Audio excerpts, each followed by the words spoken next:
श्री कृष्णा श्री कृष्णा श्री कृष्णा श्री कृष्णा। गुरुर्ब्रह्मा गुरुर्विष्णु गुरुर्देवो महेश्वरः गुरु साक्षात् परं ब्रह्म तस्मै श्री गुरवे नमः। तस्मै श्री गुरवे नमः। हम तेजोबिंदु उपनिषद के द्वितीय अध्याय में प्रवेश कर रहे हैं। अतः कुमार शिवं पप्रच्छ अखंडैकरस संचिन्मात्र स्वरूपम अनुब्रूहीति।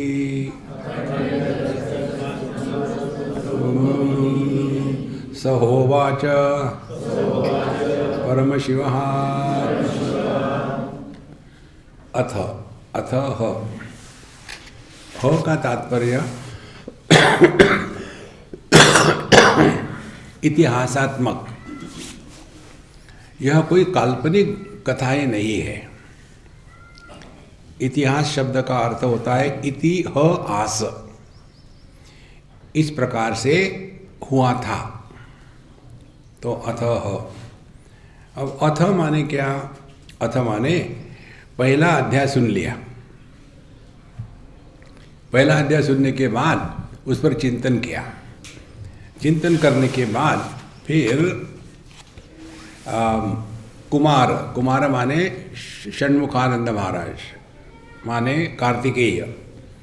अतः कुमार शिवम अपने पिताजी को, शिवजी को पप्रच्छ। पप्रच्छ माने उनके प्रश्न में स्पष्टता है। देखो मैं क्या कहना चाहता हूँ, ऐसा है भाई। प्रश्नों की स्पष्टता से पता चलता है कि व्यक्ति ने कितना चिंतन किया है। तो अतः कुमारः शिवम पप्रच्छ, क्या पूछा उसने?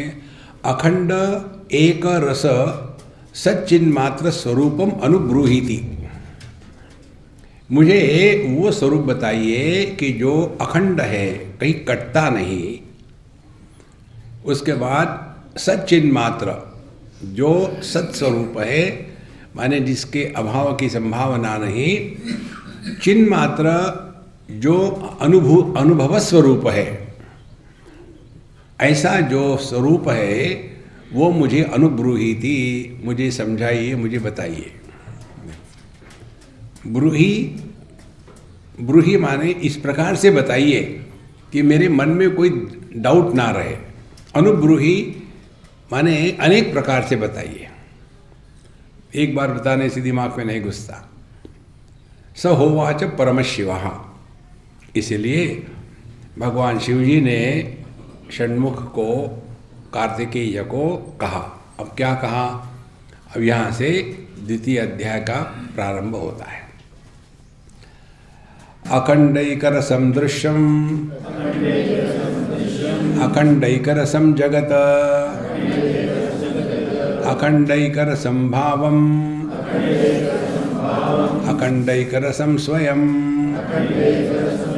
अखंडैकरसो मंत्र अखंडैकरसा क्रिया अखंडैकरसं ज्ञानम् अखंडैकरसं जलम् अखंडैकरसा भूमिः अखंडैकरसं वियत अखंडैकरसं शास्त्रम् अखंडैकरसात्रयी अखंडैकरसं ब्रह्म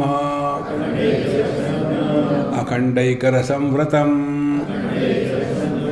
अखंडैकरसो जीवः अखंडैकरसो यजः अखंडैकरसो ब्रह्मा अखंडैकरसो हरिः अखंडैकरसो रुद्र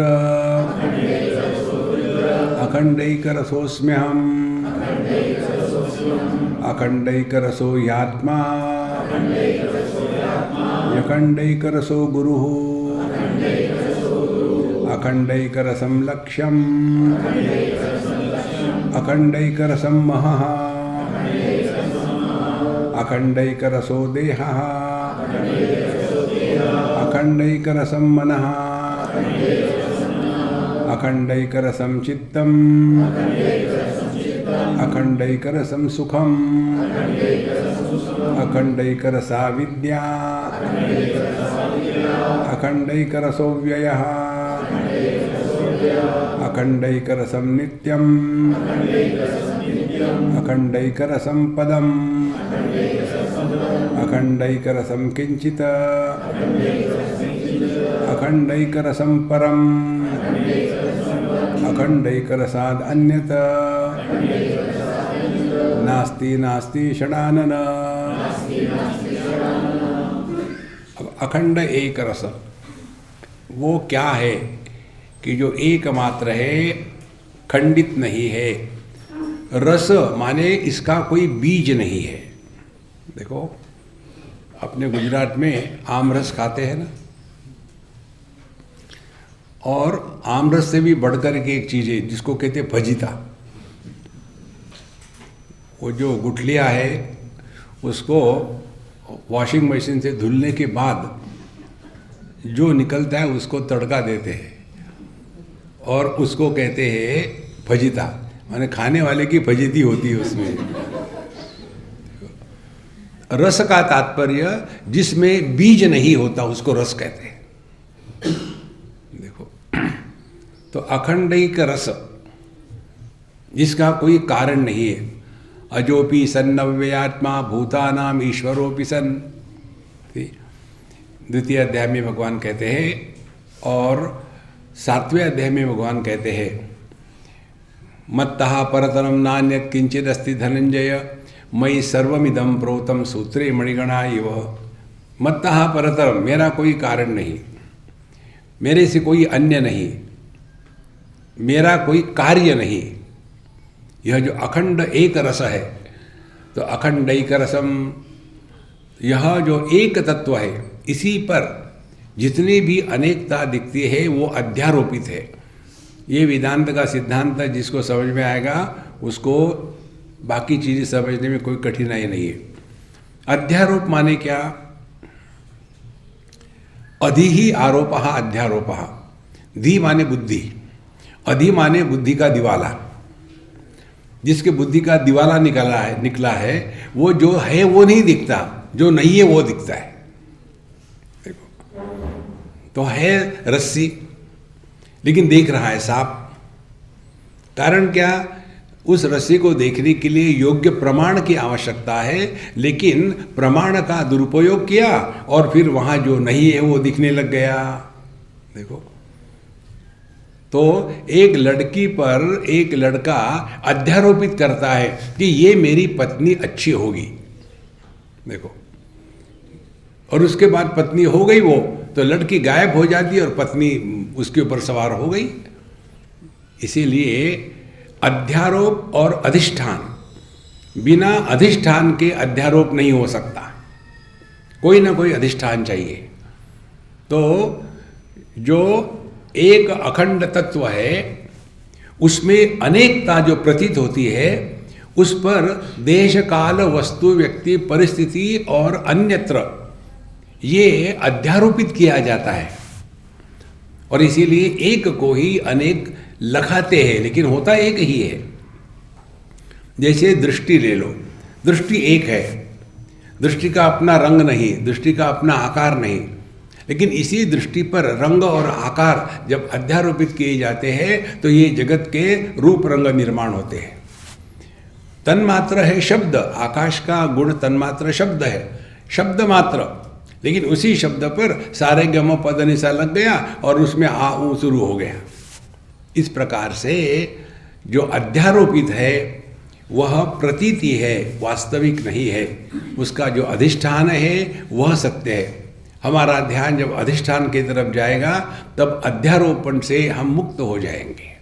देखो जैसे आकाश की नीलिमा को हम देखते हैं, लेकिन अब हमको मालूम है कि आकाश का रंग नहीं होता, तो ये जो नीलिमा है ये दिखती है लेकिन होती नहीं। तो जहाँ हमने इसको स्वीकार कर लिया, आकाश की नीलिमा दिखती है होती नहीं, तो फिर उस नीलिमा को लेकर के हमारे अंतःकरण में काम क्रोध लोभ मोह इत्यादि का तूफान कभी उठेगा नहीं। तो क्या करेंगे, जैसा है वैसा स्वीकार कर लिया। इसी प्रकार से इस संपूर्ण विश्व का जो एक आधार है वो है अखंडैक रसम। फिर इसी एक अखंड एक रस पर दृश्यम अखंडैक रसम जगत। तो जितना ये जगत है, दृश्य है, एक ही है और कुछ नहीं है, परमात्मा ही है। देखो, तो जगत क्या हो गया, जगत हो गया नाम रूप की विविधता। जहाँ नाम रूप का त्याग कर दिया वहाँ हम अपने स्वरूप पे पहुँच गए। और संसार क्या है, अपने नाम रूप को अमर बनाने की एक प्रक्रिया। आप देखेंगे कहीं भी जाकर के नाम और रूप इसका महात्म्य है। एक स्टैचू लगा देंगे और वहाँ नाम लिख देंगे, बस हो गया, अमर हो गए। कितने आके चले गए। देखो महाराज, भगवान राम भगवान कृष्ण स्टैचू में नहीं है। जब तक के मनुष्य का हृदय धड़कते रहेगा ना, तब तक के भगवान राम और कृष्ण बने रहेंगे, क्योंकि उनके सिवा किसी की सत्ता है ही नहीं। इसीलिए अखंडैक रसम दृश्यम अखंडैक रसम जगत। तो यदि हम इस जगत को परमात्मा स्वरूप से पहचान लें तो हमने अपने दृष्टि के दोष को निकाल करके उसके अधिष्ठान को ग्रहण कर लिया है। माने देख रहे हैं जगत को और दर्शन हो रहा है भगवान का। देखो कितनी सरल बात है। जैसे एक बच्चे को देखती है माँ, तो वो बच्चे को देखती है, दर्शन होता है अपने पुत्र का। लेकिन जो दूसरी स्त्री है, जब वो देखती है बच्चे को तो उसको पुत्र का दर्शन नहीं होता, और इसलिए दोनों का उसका भाव भिन्न हो जाता है। तो इसीलिए अखंडैक रसम दृश्यम अखंडैक रसम जगत अखंडैक रसम भावम। भाव माने कंटिन्यूटी, अस्तित्व। अस्तित्व कटता नहीं। देखो, ये एक वस्तु पुस्तक, ये दूसरी वस्तु माइक, ये तीसरी वस्तु टेबल। वस्तु भिन्न भिन्न है, लेकिन जो भाव है, पुस्तक के भाव को ही मैंने जाना है। मैं भी हूँ, पुस्तक भी है। उसके बाद पुस्तक का अभाव है, इस अभाव को भी मैं जान रहा हूँ, तो उस अभाव में भी मैं हूँ। फिर दूसरी वस्तु आ गई माइक, तो माइक है भाव, और इस भाव को भी मैं जानता हूँ। तो यह जो भाव है ये अखंड है, इसका कभी टुकड़ा नहीं होता। इसीलिए अखंडैक रसम भावम अखंडैक रसम स्वयं, और यही अपना स्वरूप है। अब इसमें यदि चिंतन करो तो क्या पता चलेगा, कोई भी अनुभव ले लो आप, सभी अनुभव खंडित हो जाते हैं, केवल एक अनुभव खंडित नहीं होता। जागृत का अनुभव केवल जागृत में ही सीमित है, स्वप्न का अनुभव स्वप्न में ही सीमित है, सुषुप्ति का अनुभव सुषुप्ति में सीमित है, समाधि का अनुभव समाधि में सीमित है। लेकिन इन सब के पीछे जो एक अखंड आनंद है। देखो, जागृत आके चला गया, स्वप्न आके चली गई, सुषुप्ति समाधि, कोई फर्क नहीं पड़ता। यह जो अखंडैक रसम स्वयं, इधर हमको ध्यान देना है। तो प्रश्न क्या था, अखंडैक रस क्या है हमें बताइए। तो बाहर मत देखिए, अपने आप में ढूंढिए। जिसके बारे में पूछा गया है वो अपना स्वरूप है। इससे क्या होगा, परमात्मा का अपने से अन्य रूप में इंद्रिय मन बुद्धि के माध्यम से दर्शन करने का प्रयत्न समाप्त हो जाएगा। भगवान का दर्शन नहीं, भगवान का अनुभव। भगवान ही अनुभव स्वरूप है। देखो संतो, अन्यथा व्यक्ति इसमें इतना फंस जाता है, फिर ये कोई कल्पना करके उसमें फंसा हुआ है। और हमको सबको मालूम है, लेकिन मालूम है ये मालूम नहीं। जैसे हम जाते हैं भगवान के सामने, खड़े रहते हैं, जाके आंखें बंद करते हैं, अरे इतने दूर से आए, आंखें खोल के देखो ना। सबको मालूम है कि वही प्रभु अपने हृदय में विराजमान है। तो यह जो अन्न की प्रतीति है, अन्न के प्रतीति का समापन करना, यही है अखंडैक रसम। आगे कहते हैं अखंडैक रसो मंत्र, अखंडैक रसा क्रिया, अखंडैक रसम ज्ञानम, अखंडैक रसम जलम। अब साधना के पक्ष में बताते हैं, एक होती है मंत्र साधना। देखो, मननात्रायते, जिसके मनन से हम तर जाते हैं संसार सागर, उसको मंत्र कहते हैं। मंत्र तो कोई भी मंत्र ले लो, मंत्र भी अच्छा बुरा नहीं होता। देखो, मंत्र का अर्थ हमको समझना चाहिए, क्योंकि मनन करना है ना। मनन करने के लिए चिंतन करने आवश्यकता है। जैसे हमने मंत्र किया, सोहम सोहम सोहम सोहम सोहम सोहम। अब सोहम का अर्थ क्या, हमको नहीं पता, हमको पता करो सोहम सोहम सोहम सोहम सोहम। देखो, तो ये जैसे वो मक्खियाँ होती है ना,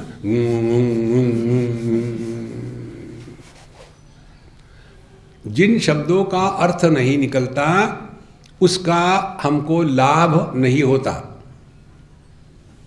देखो,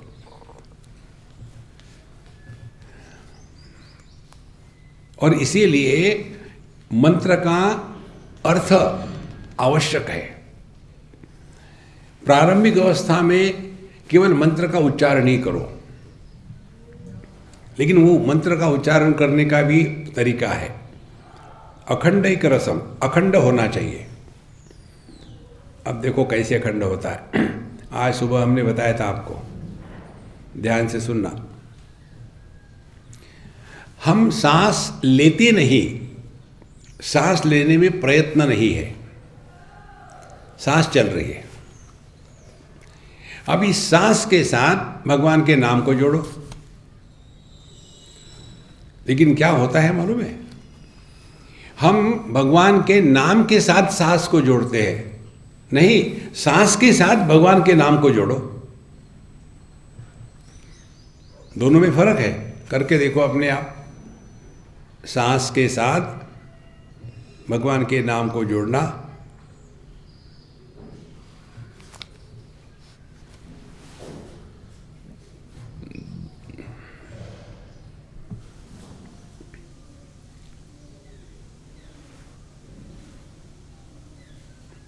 असल में आपका क्या हो रहा है, आप भगवान के नाम के साथ सांस को जोड़ रहे हो, है ना फर्क? वैसे नहीं होना चाहिए, क्योंकि भगवान का नाम ले रहा हूं, उसमें प्रयत्न है, उसमें मय है। सांस लेने में प्रयत्न नहीं है, मय नहीं है।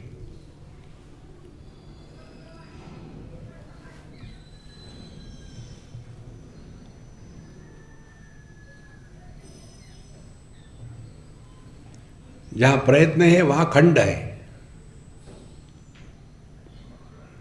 जहां प्रयत्न नहीं है वो अखंड है।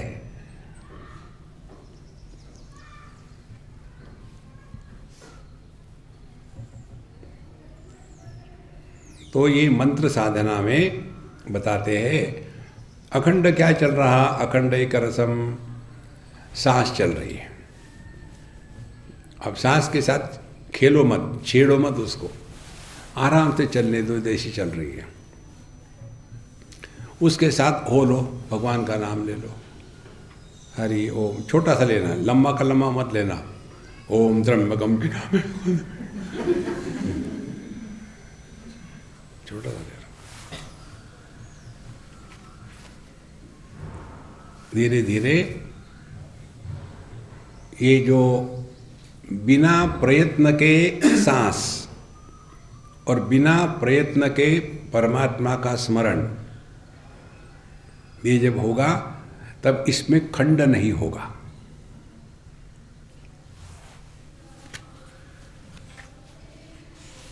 ऐसे अनेक संत महात्मा है, मंत्र साधना वाले, वो जब सोते हैं तो उनके खर्राटों में भी भगवान का नाम आता है। श्री कृष्ण श्री कृष्ण श्री कृष्ण श्री कृष्ण श्री कृष्ण श्री कृष्ण चल रहा है, उनको पता भी नहीं। अखंडैक रसम।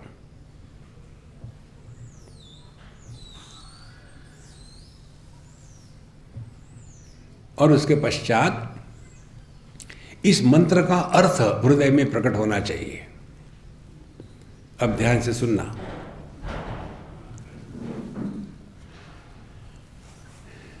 यह जो जिसको द्विपदा गायत्री कहते हैं, 3 प्रकार की गायत्री बताई है साधु संतों ने, शास्त्रों ने। एक है त्रिपदा गायत्री, तत्सवितुर्वरेण्यम भर्गो देवस्य धीमहि धियो यो न प्रचोदयात्। इसमें 3 पद है, 8 या 24 अक्षर वाले।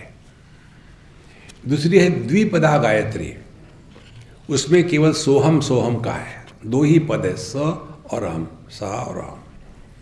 और तीसरी है एक पदा गायत्री, और वो है ओम। तो यह जो सोहम है, सर्वत्र प्राणिनाम देहे जपो भवति सर्वदा, सोहम हमसस इति ज्ञात्वा सर्वबंधे विमुच्यते। बिना किसी प्रयत्न से सर्वदा हमेशा यह सोहम का जप चल रहा है। सकारेण विषेद पुनः हकारेण बहिर्याति, ये सोहम का अखंड चल रहा है। देखो, तो केवल मैकेनिकली करेंगे तो उसका जितना मैकेनिकल प्रभाव है उतना रहेगा, लेकिन उसका जो अनुभव होना चाहिए वो नहीं हो रहा। फिर उस मैकेनिकल करने के कारण जो भी उसके गोबर होगा वो गोबर मिलेगा आपको, वो गोबर नहीं इकट्ठा करना, दूध इकट्ठा करना है। देखो, इसीलिए सोहम शब्द का, मंत्र का अर्थ जब आत्म रूप से ग्रहण होता है, देखो इसको हम आपको एक उदाहरण से बताते हैं। एक लड़का था, हम जा रहे थे कहीं बस में, और 15, 20, 25 लड़के लड़कियां थी, हम जा रहे थे। अब हम बस में हमेशा पीछे बैठते हैं, तो हमारे पास एक लड़की आके कहती है, स्वामी जी मैं बैठूँ क्या? मैंने, बैठो, दूर बैठो, बात मत करना। ठीक है। फिर बोले स्वामी जी कुछ बताइए।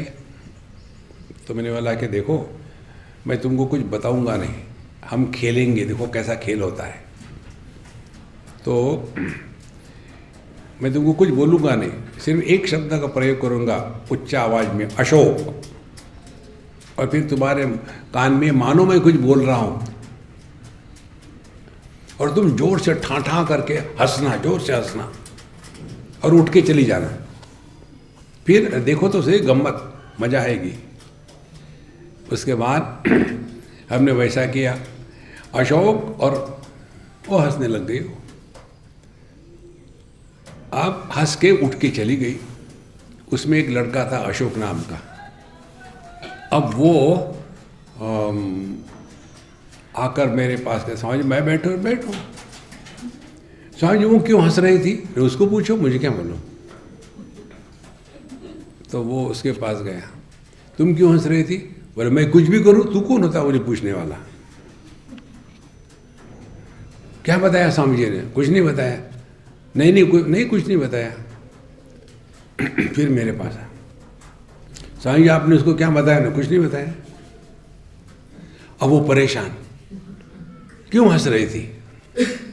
अब देखो, अशोक ये सर्वनाम है, किसका भी नाम अशोक हो सकता है। अशोक बाबा का आश्रम में यहाँ गए तो भी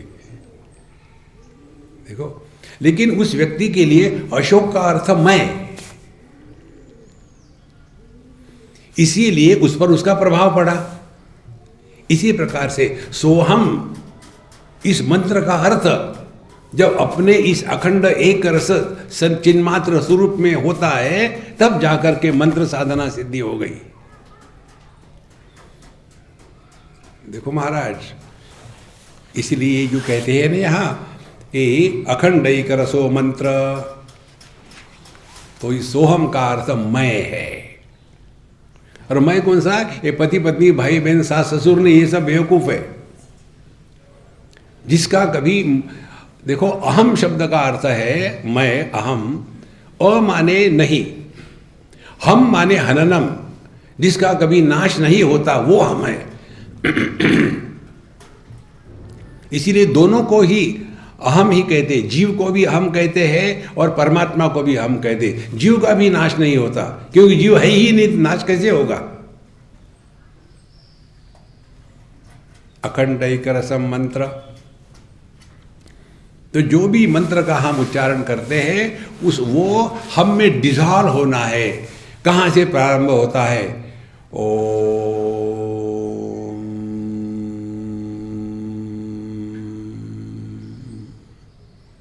और कहाँ समापन हो गया? ओम।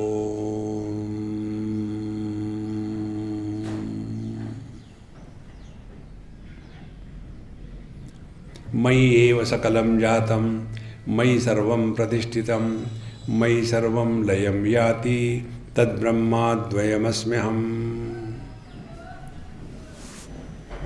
अखंडैक रसम मंत्र।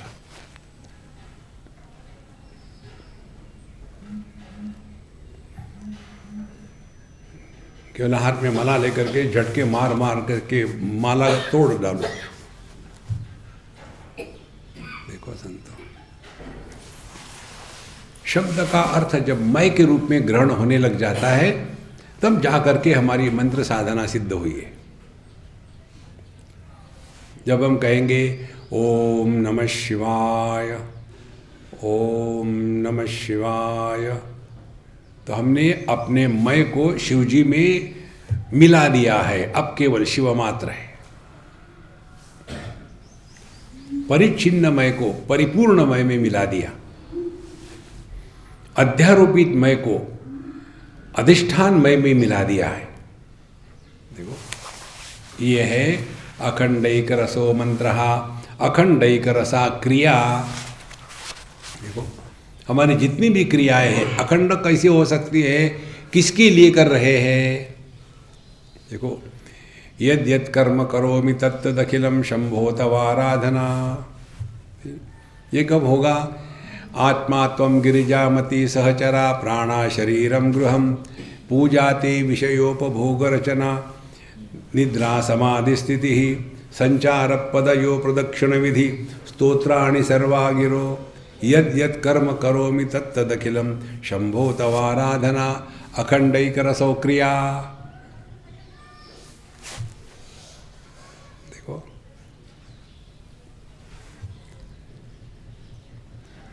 अपने प्रत्येक क्रिया का प्रारंभ और अंत एक ही तत्व में होता है। जागृत आई चली गई, जहां से निकली वहां गई। स्वप्न आया चला गया, जहां से निकला वहां गया। अखंडैक रसा क्रिया। आगे कहते हैं अखंडैक रसम ज्ञानम। देखो, ज्ञान भी अखंड है, एक रस है। जागृत की त्रिपुटी, जागृत पुरुष, जागृत अनुभूति और जागृत जगत, इनको जो प्रकाशित कर रहा है वही स्वप्न की त्रिपुटी को प्रकाशित करता है, वही सुषुप्ति और वही समाधि। अखंड एक रसम। इसीलिए वेदैश्च सर्वै अहमेव वेद्यः। देखो, वेद्य का तात्पर्य है जानने योग्य। इस जगत में जानने योग्य क्या है? तो केवल मैं, अहम एव वेद्यः। कौन है ये अहम? ये है अखंड एक रसम। हमारे जिन जिन अनुभूतियों में खंड होता है वो संसार है। देखो, मैं पिताजी के सामने हूँ तो पुत्र बन गया, पिताजी हट गए। फिर पत्नी के सामने हूँ, पति बन गया, पत्नी हट गई। फिर पुत्र के सामने हूँ, पुत्र चला गया। फिर मैं, इन सब में अखंड आदमी है। पुत्र, पति, पिता, ये खंडित है। इसीलिए खंडनी वसूल करते हैं। देखो, इनसे दूर रहो। कर्नाटक, बाकी कुछ खास नहीं। अध्यात्म इतना आसान है, हमने इतना उसको कॉम्प्लिकेटेड बना के रखा है कि पूछो मत। कुछ भयानक कॉम्प्लिकेटेड। बाएं हाथ में लो, दाहिने हाथ में लगाओ, ठंडे पानी से नहाओ, गर्म पानी से मत नहाओ। और यार ये राम राम राम, रिलैक्स यार, रिलैक्स। ना कुछ पाना है ना कुछ खोना है। देखो, ये तभी हो सकता है जब ये आपका भाव दृढ़ हो जाएगा। हम आकाश तुल्य है, स्थूल आकाश। जब एक घट टूट जाता है तो घट के अंदर का आकाश और घट के बाहर का आकाश दोनों को कुछ नहीं होता।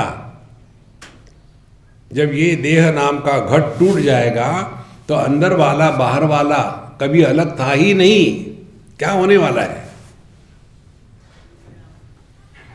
लेकिन हमारा ध्यान केवल घट पर है। घटिया है ना हम लोग, उसी पर फंसा हुआ है। देखो महाराज, ये अत्यंत आवश्यक है। आकाश की प्रतिमा नहीं होती। देखो, जहां आप आकार में फंसे हैं वहां संसार शुरू हो गया। जहां निराकार को अनावश्यक महत्व दिया वहां द्वेष शुरू हो गया। जो स्वयं आकार रहित होते हुए भी आकारों को आधार देने के बाद भी जिस पर आकारों का प्रभाव नहीं पड़ता, वह अपना स्वरूप अखंडैक रसम, वो अपना स्वरूप है। तो अखंडैक रसम ज्ञानम, तो यह जो ज्ञान है अखंड है। और अखंडैक रसम जलम। अब इसके बाद पंच महाभूतों की बात करते हैं। हमने ऑलरेडी बताया था, सबके लिए एक ही पानी है, सबके लिए एक ही भूमि है, सबके लिए एक ही वियत आकाश है, सबके लिए एक ही शास्त्र है, एक ही त्रयी है। देखो, सबके लिए एक ही है, अलग अलग कुछ नहीं है। देखो, शास्त्र किसको कहते हैं? ध्यान से सुनना। जो सबके लिए होता है उसको शास्त्र कहते हैं। जो किसी व्यक्ति विशेष के लिए, जो किसी भूगोल विशेष के लिए होता है, वो शास्त्र नहीं है, वो पॉलिटिक्स है। देखो, जैसे सभी के सभी आंखों से देखते हैं तो ये शास्त्र की बात हो गई। नहीं जी, जो बाएं हाथ से देखते, दाहिने हाथ से देखते, फिर वो संसार शुरू हो गया। इसीलिए सबके लिए एक ही सिद्धांत है, अखंडैक रसत्रयी। इसी प्रकार से ये जो त्रयी जो है, तीन, कर्म, उपासना और योगा, या तो फिर ज्ञाता ज्ञान ज्ञेय, ये सब के लिए सामान्य है। अखंडैक रसम ब्रह्म, अखंडैक रसम व्रतम। तो यह जो अखंड एक रस है उसी को ब्रह्म कहते हैं, वही अपना स्वरूप है। इसको पकड़ना है ना, तो एक टेक्निक बताते, मत करो, क्यों करोगे नहीं मुझे मालूम है। जिसको रिपीट नहीं कर सकते उसको पकड़ो।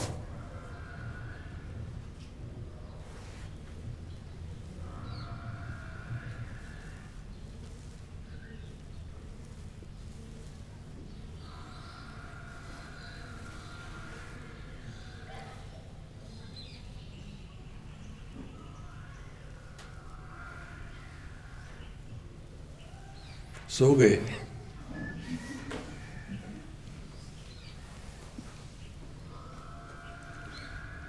देखो महाराज,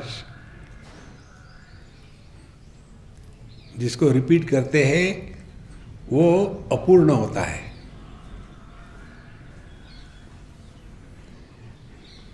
ओम नमः शिवाय, ओम नमः शिवाय, ओम नमः शिवाय, ओम नमः शिवाय, ओम नमः शिवाय, रिपीट हो रहा। अभाव को ग्रहण करो।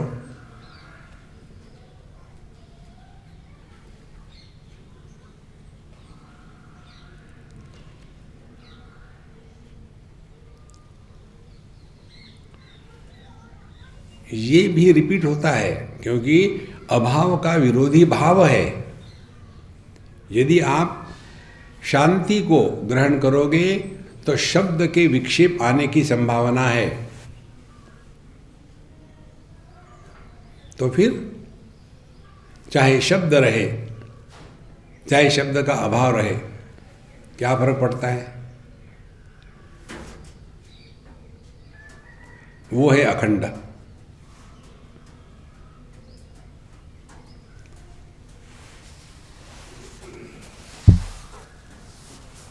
अखंडैकरसं ब्रह्म,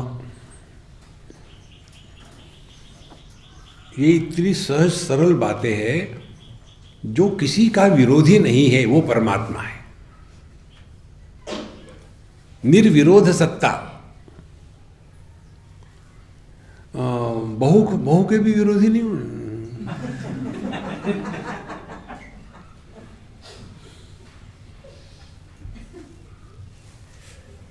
देखो, इनको सुधार नहीं सकते कोई,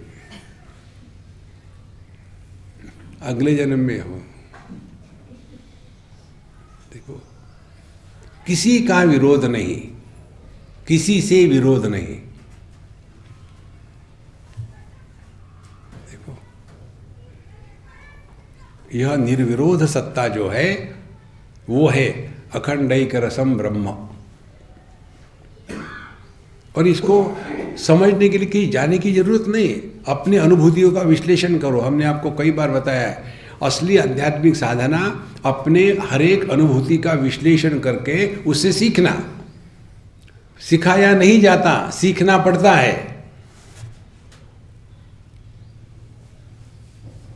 कैवल्य उपनिषद का मंत्र है, अधीहि भगवन् ब्रह्म विद्याम वरिष्ठाम सदा सद्भिः सेव्यमानां निगूढ़ां यया चिरात् सर्व पापम व्यपोय परात् परम पुरुषम याति दिव्यम। भगवान हमको ये ब्रह्म विद्या सिखाइए।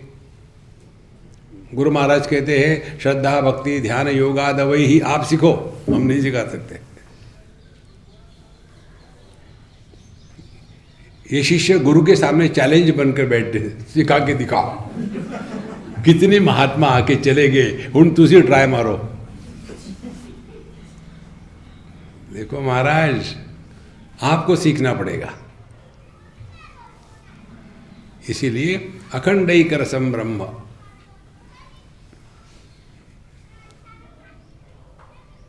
जो भी अनुभव प्रारंभ हो रहा है उस अनुभूति के पहले हम थे, अनुभूति में हम हैं, अनुभव खत्म होने के बाद भी हम हैं। तो अनुभव कोई भी हो, अच्छा बुरा हो, हमको क्या फर्क पड़ता है? हम तो ज्यों के त्यों है। देखो, जैसे आंखें खोली, लाल रंग देखा निकल गया, हरा रंग देखा निकल गया, आंखों में क्या फर्क पड़ा? माने जिस प्रकार से इंद्रिय किसी भी विषयों को लेकर के राग द्वेष नहीं रखते, सबका आधार है, जिस प्रकार से मन सभी वृत्तियों का आधार है, किसी के द्वारा प्रभावित नहीं होता, उसी प्रकार से यह जागृत स्वप्न सुषुप्ति समाधि जो सबका आधार है, वह तत्व ज्यों का त्यों है, वो अपना स्वरूप है। अब इसको कैसे सिखावे? देखो, आपको अपने को देखना पड़ेगा।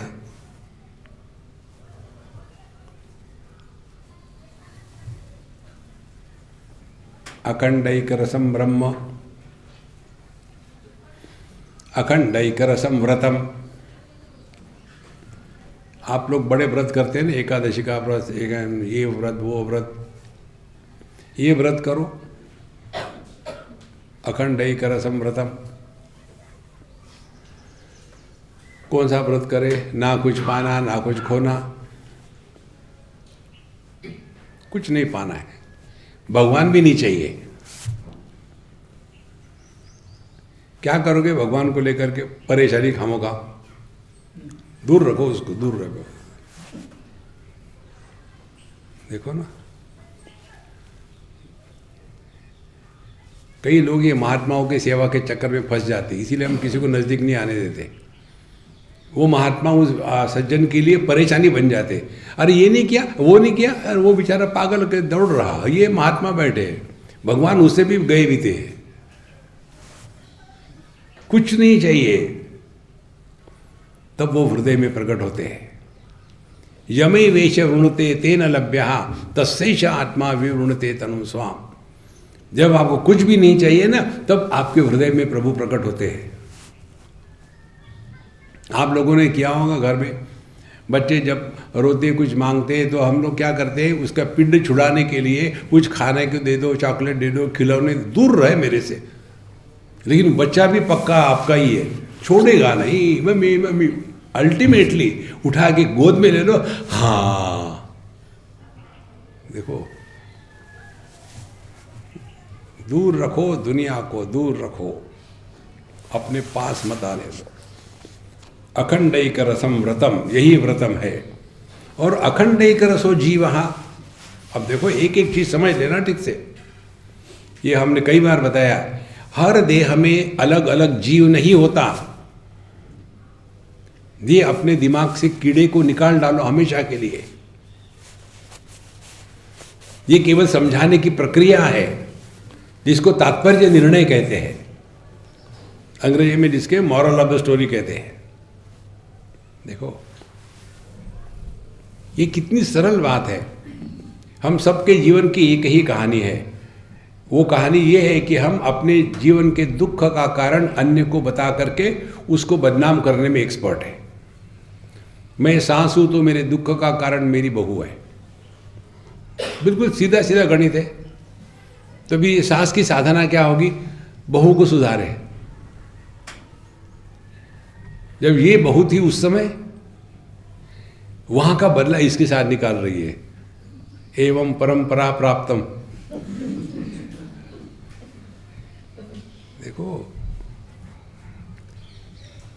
इतना समय बदल जाता है। जो व्यक्ति समय के अनुसार अपने को बदल नहीं सकता है ना, वो मिट जाता है। एक उदाहरण आपको बताते, एक बहुत बड़े महात्मा थे, हमसे बहुत प्रेम करते थे, अब नहीं रहे वो। अंग्रेजी के कट्टर दुश्मन, केवल संस्कृत में बात करते थे और हिंदी में ज़्यादा ज़्यादा। अंग्रेजी कह के उनको आग लग जाती थी।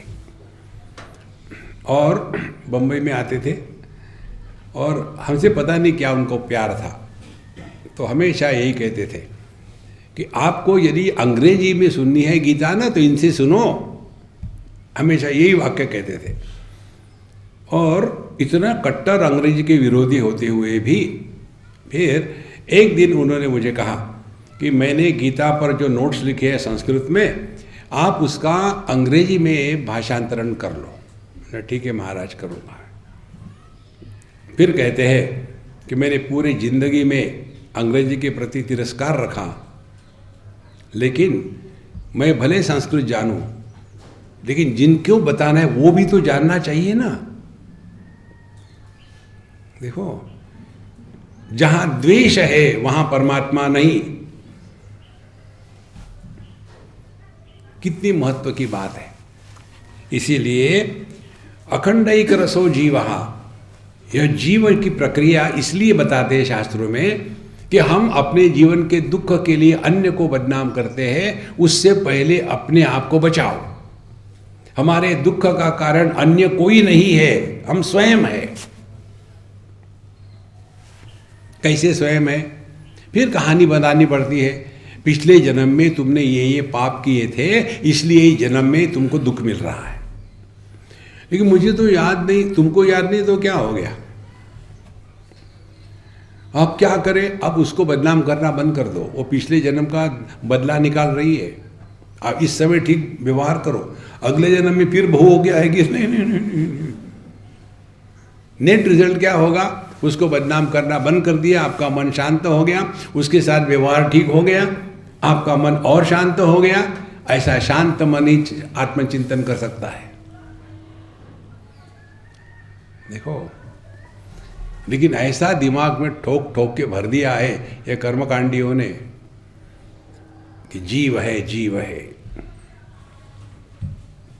देखो महाराज, इसका कारण एक ही है, हमने अभिव्यक्ति को व्यक्ति माना है। या आपके अनुभूति से देखो,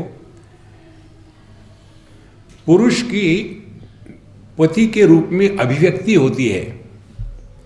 पति यह व्यक्ति नहीं है, अभिव्यक्ति है।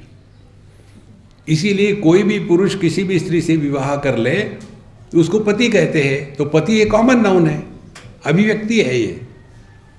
लेकिन इस अभिव्यक्ति को छोड़ करके हम व्यक्ति में फंस जाते हैं और वहीं से संसार शुरू हो जाता है। इसी प्रकार से परमात्मा की प्रकृति में अभिव्यक्ति को जीवन, लाइफ, लाइफ की जगह में वाइफ कर लेते, परेशान होते रहो। देखो, जीवन माने जीव नहीं, केवल जीवन। जहां हम इस जीवन के स्तर पर आ जाएंगे तो तू मैं एकदम गायब हो जाएगा। जैसे हमारी भूख है वैसे अन्य की भूख है, जैसे हमको दर्द होता है अन्य को दर्द होता है। आत्मौपम्येन सर्वत्र समम पश्यति अर्जुन, सुखम वा यदि वा दुखम स योगी परमो मतः, भगवान कहते 6वें अध्याय में। यही ज्ञान की पराकाष्ठा, यही अखंडैक रसम ब्रह्म, अखंडैक रसो जीवा। देखो कितनी सहज बात है। जब तक के ये मैं तू का चक्कर चलता रहेगा ना, तब तक के संसार में फंसे रहेंगे और हमको कोई मदद नहीं कर सकता। कितने भी आप मंदिरों में जाओ, कुरुते गंगा सागर गमनम व्रत परिपालनम अथवा दानम, कुछ नहीं होने वाला। अग्रे वन्नी पृष्ठे भानव रात्रो चुबुक समर्पित जानो, कितनी तपस्या करो, नर्मदा जी के चक्कर काटते रहो, कुछ नहीं होने वाला। देखो नर्मदा जी के किनारे पर बैठ के भी बोल रहा हूँ, हिम्मत है।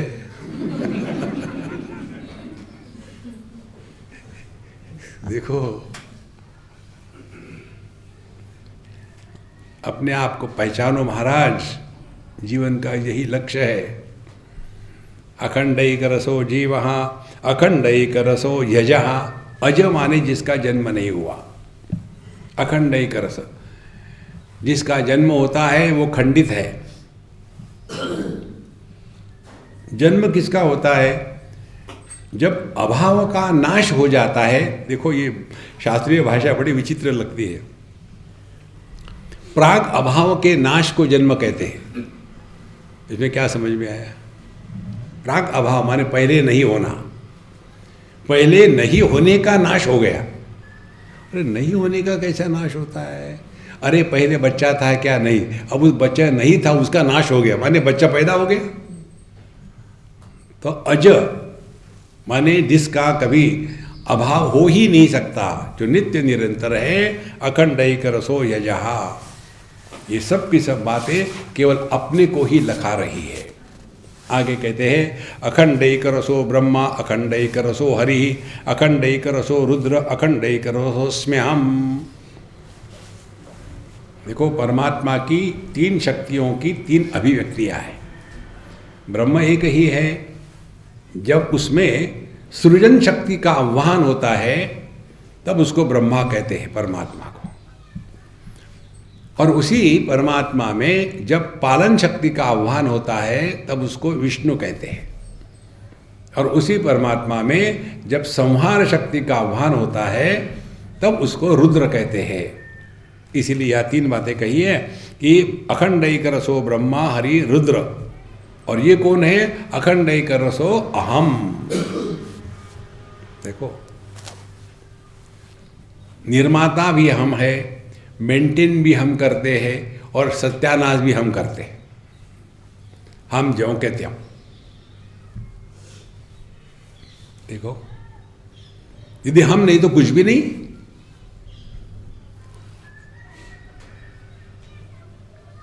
इसीलिए हर एक शब्द का अर्थ जब मैं के रूप में ग्रहण होने लग जाता है ना, तब ये पढ़ने में बड़ा आनंद आता है। यार ये अपनी कहानी हो रही है। एक बार हम उत्तर काशी में थे, बहुत पुरानी बात है, और एक बड़े वयस्क महात्मा थे। उस समय हम जवान थे।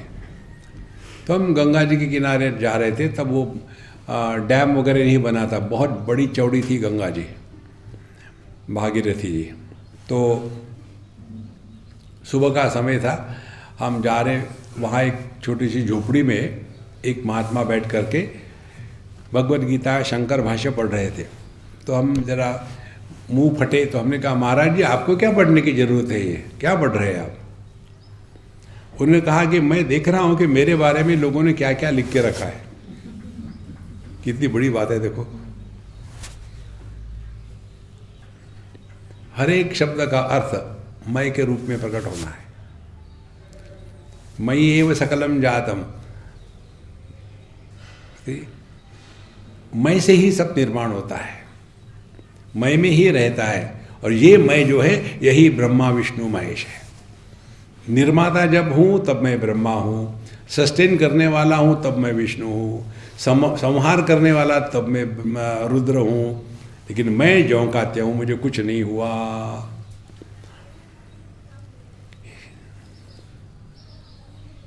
सुवर्ण कहता है मैं ही आभूषणों को निर्माण करता हूँ, मैं ब्रह्मा हूँ। सुवर्ण कहता है मैं ही आभूषणों को रखता हूँ क्योंकि मैं विष्णु हूँ। सुवर्ण कहता है सभी आभूषणों को मैं अपने में खींच लेता हूँ, मैं ही रुद्र हूँ। तो जिस प्रकार से सुवर्ण आभूषणों के लिए सॉलिड स्पेस है, इस पर चिंतन करो। सॉलिड स्पेस, भरी आकाश। आकाश इसलिए कि उसमें सब कुछ है। जितने भी आभूषण है ये सुवर्ण में बाहर से नहीं आते, सब है। कैसे है? अव्यक्त रूप से है। किसी भी वस्तु के होने के लिए जगह चाहिए ना, जगह नहीं होगी तो कैसे रहेंगे? तो सभी के सभी आभूषण सुवर्ण में है, तो वहां जगह है। जगह है, दिखती क्यों नहीं? क्योंकि अव्यक्त है। अव्यक्तादीनि भूतानि व्यक्त मध्यानि भारत, अव्यक्त निधनान्मेव तत्र का परिदेवना। कुछ निर्माण नहीं हुआ आज तक, ये सब चल रहा है। जैसे समुद्र पर लहरें आती है जाती है, कितनी आके रही चली गई, कुछ फर्क नहीं पड़ा, ना समुद्र को, ना लहरों को, ना पानी को, ना किसी को। वैसे ही कितनी लहरें आके चली गई, जागृत आके चला गया, स्वप्न आके चला गया, सुषुप्ति आके चली गई, कितने कैंप चले गए। हम जो के त्यों अखंडई करस। देखो महाराज, इसको एक बार पकड़ लो ना तो जीवन में आनंद ही आनंद है। अखंडैकरसो रुद्र अखंडैकरसः अस्मि अहम। अपने इस मैं को पहचानो जिसका कभी अभाव नहीं हुआ। अखंडैकरसो ह्यात्मा, अखंडैकरसो गुरुः, अखंडैकरसम लक्ष्म्यम, अखंडैकरसम अहा महा। अखंडैकरसो ही आत्मा। हमको अपना खंडित अनुभव कभी आ ही नहीं सकता, हो ही नहीं सकता। देखो, हम ये कह सकते कि मैं ये भूल गया, वो भूल गया, लेकिन मैं हूं इस अनुभव का कभी खंडन नहीं हो सकता। अपना होना अखंड है। देखो, अखंडैकरस आत्मा और अखंडैकरसो गुरु। अब देखो गुरु कौन है? जो सिखाता है वो गुरु नहीं है। देखो, जिससे हम सीखते हैं वो गुरु है। तो कौन है गुरु? हमारा हमारा हर एक अनुभव हमारा गुरु है, और वो अखंड है। बाहर का गुरु बाहर ही रहेगा, और फिर वो भी हम चेंज करते हैं। फिर या इस गुरु में मजा नहीं आया, दूसरा ढूंढते। एक बार एक NRI ने मुझे लिखा था, स्वामी जी मुझे बहुत समय कम है, कई दिनों से मैं सुन रहा था कि बिना गुरु मुक्ति नहीं होती, तो मैं आ रहा हूँ इंडिया में, मुझे गुरु करना है, तो कुछ बताइए, कुछ ऐसे स्थान जहाँ जाके मैं गुरु कर सकूँ। तो मैंने उसको कहा तुम्हारा बजट कितना है? देखो, उसके अनुसार मैं बताता हूँ। There are many Guru malls, वहाँ जाकर के आपको गुरु मिल जाएगा आपकी कीमत का जो चाहिए। देखो, गुरु को बाहर मत ढूंढो महाराज। गुरु ब्रह्मा, ब्रह्मा जी निर्माता है। गुरु विष्णु, वो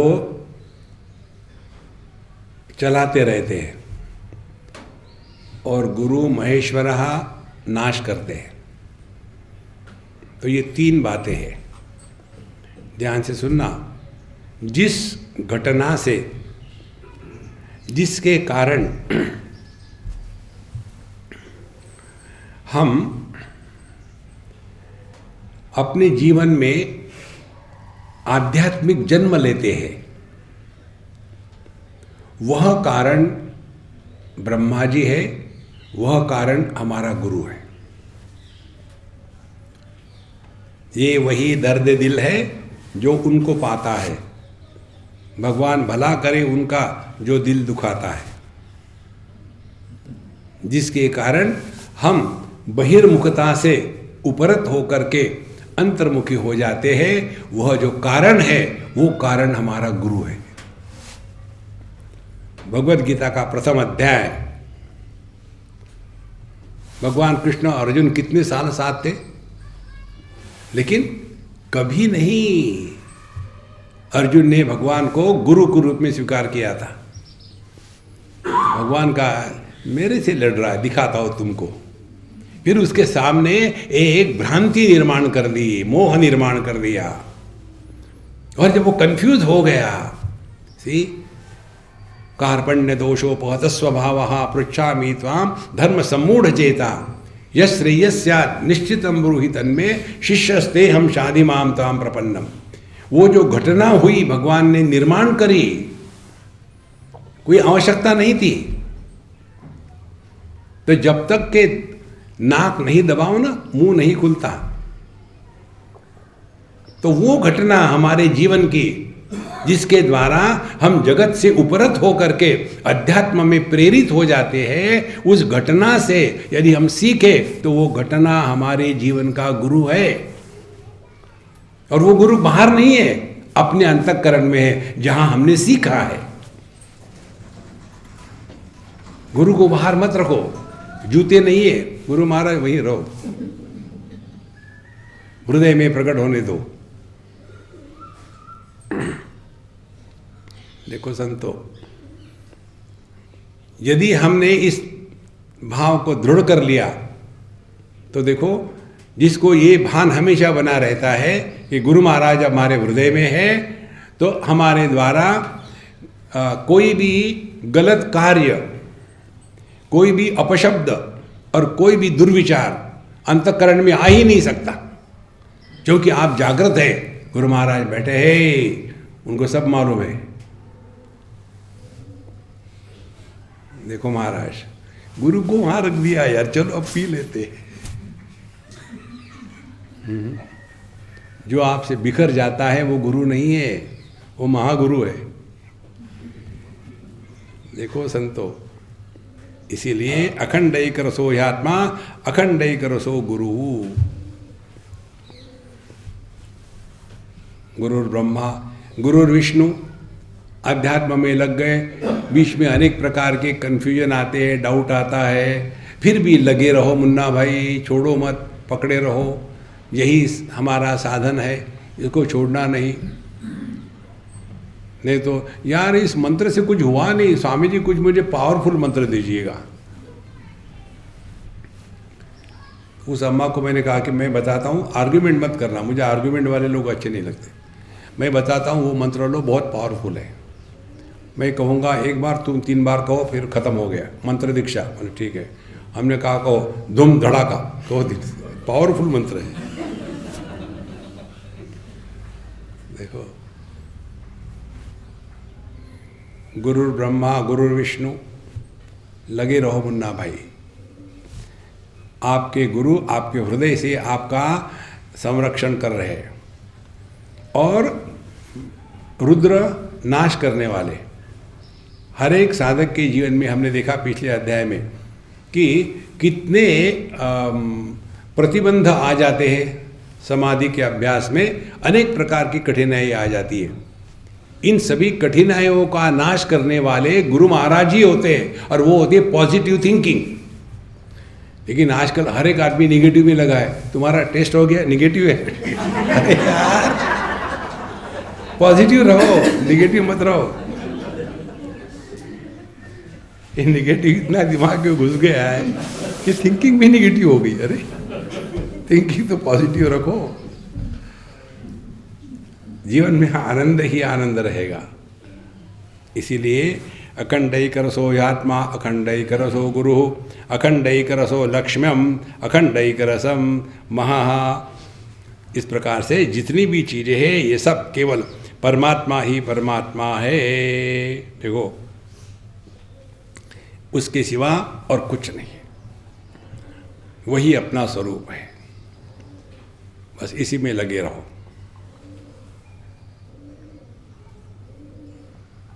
इस सब में आपको समझ में कुछ नहीं आया, लेकिन अनुभव जरूर आया है। समझने का प्रयत्न मत करो। समझने का प्रयत्न करोगे तो दूसरे को लेक्चर देना शुरू करोगे, मालूम है ब्रह्मन हूं।